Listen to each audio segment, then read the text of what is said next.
नमस्कार। चलिए आज गोता लगाते हैं पंचतंत्र की कहानियों की दुनिया में, जहां जानवरों के जरिए हमें जिंदगी की बड़ी बड़ी सीख मिलती हैं। आज हम एक ऐसी ही कहानी को समझेंगे, एक छोटे से पक्षी और एक अभिमानी समुद्र की कहानी। तो पहला सवाल तो मन में यही आता है कि भाई एक नन्हा सा पक्षी इतने विशाल और ताकतवर समुद्र को चुनौती कैसे दे सकता है।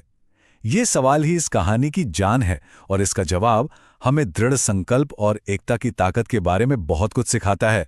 तो कहानी शुरू होती है समुद्र के किनारे रहने वाले टिटिहेरी पक्षी के एक जोड़े से।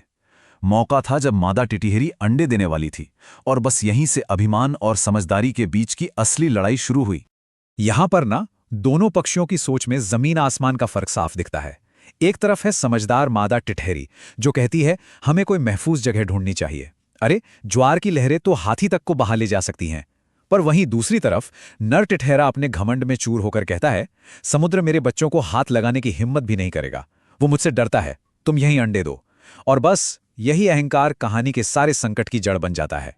और जैसा कि अक्सर होता है, अहंकार की आवाज दूर तक जाती है ना। तो हुआ ये कि समुद्र ने नर टिटिहेरे की ये डींगे हाँकने वाली बातें सुन ली और उसने ठान लिया कि इस छोटे घमंडी पक्षी को सबक तो सिखाना ही पड़ेगा।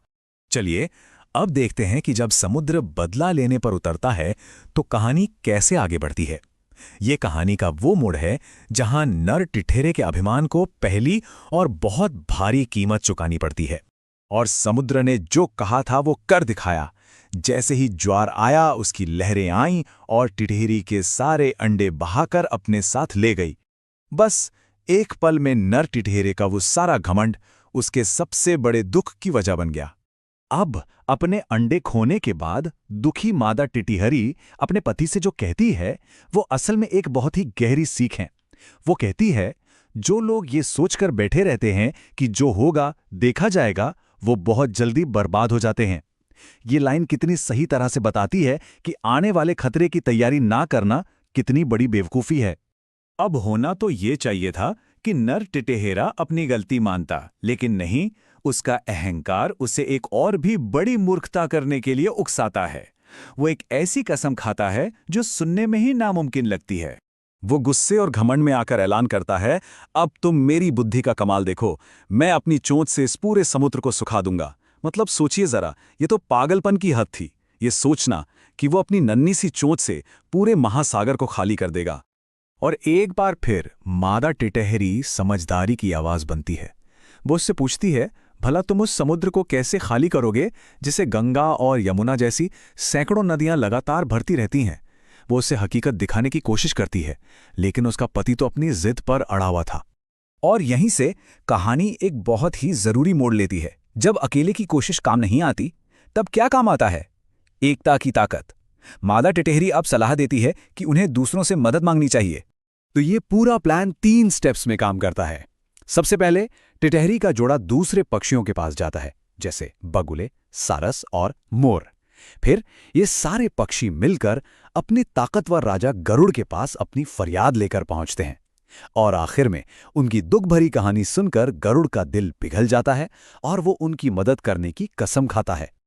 और देखिए पक्षियों ने गरुड़ के सामने अपनी बात कितनी समझदारी से रखी। उन्होंने कहा समुद्र ने हम पक्षियों पर जुल्म किया है। आज ये टिटहेरी के अंडों के साथ हुआ, कल हमारे अंडों के साथ भी हो सकता है। उन्होंने इस मामले को एक की निजी समस्या से सबकी साझा मुसीबत बना दिया और इसी बात ने गरुड़ को एक्शन लेने पर मजबूर कर दिया। अब कहानी अपने क्लाइमैक्स पर पहुंच रही है। जब छोटे छोटे पक्षियों की एकता ने सबसे ताकतवर राजा को अपनी तरफ कर लिया, तो अब मामला देवीय स्तर पर पहुंचने वाला था।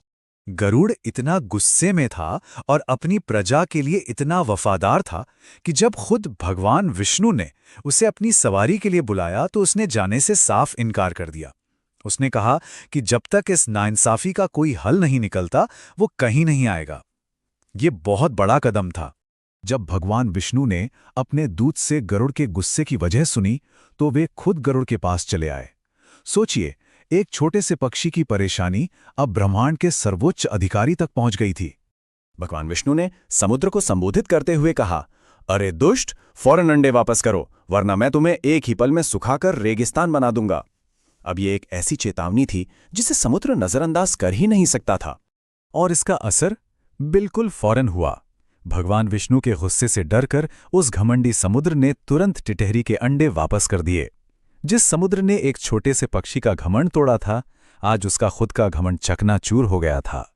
तो इस पूरी कहानी के बाद हमें क्या सीख मिलती है? चलिए जरा इस कहानी के जो जरूरी संदेश हैं उन्हें एक एक करके समझते हैं, जो आज भी उतने ही काम के हैं।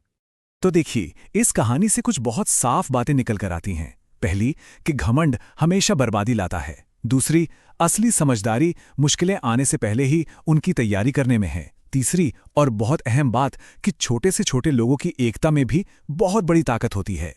और आखिर में, न्याय पाने के लिए कभी-कभी बड़े अधिकारियों की मदद लेना भी जरूरी और असरदार होता है। ये कहानी इन सभी बातों को बहुत खूबसूरती से दिखाती है। और अब जाते जाते एक सवाल जो सोचने पर मजबूर करता है कि ये जो विनाशकारी अहंकार और एक सेहतमंद आत्मविश्वास, इन दोनों के बीच आखिर फर्क क्या है? ये कहानी हमें दिखाती है कि कैसे अहंकार हमें अंधा बना सकता है, जबकि आत्मविश्वास हमें सही रास्ता दिखाता है। इस पर जरूर सोचिएगा।